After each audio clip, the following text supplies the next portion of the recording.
Sicuramente si è fatta la scelta più semplice, e cioè quella di puntare tutto sul turismo, che è sicuramente una grande risorsa per la città, ma non può essere l'unica scelta. Sul resto si è rimasti sostanzialmente a balbettare senza che ci fossero prospettive vere. Diversificazione del portafoglio. In economia finanziaria è la regola aurea codificata negli anni 50 dal premio Nobel Henry Markowitz, che calcolò nello specifico come mettere insieme titoli diversi per natura, rischio e rendimento per ottenere investimenti con performance più alte e bassa rischiosità.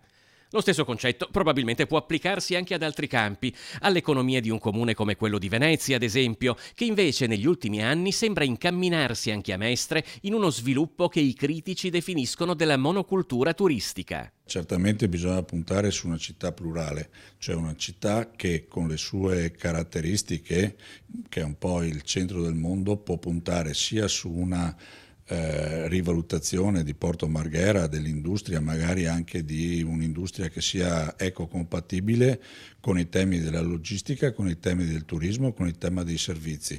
Il problema è che appunto dovrebbe essere una città plurale, non una città semplicemente turistica. Temi che sono stati al centro di un incontro promosso dalla CGIL con esponenti politici locali in un periodo in cui le prossime scadenze elettorali, dal referendum sulla separazione tra Venezia e Mestre alle prossime consultazioni amministrative, impongono una riflessione su quale futuro economico e lavorativo possa esserci nei prossimi anni. Il problema è sempre quello di fare delle scelte.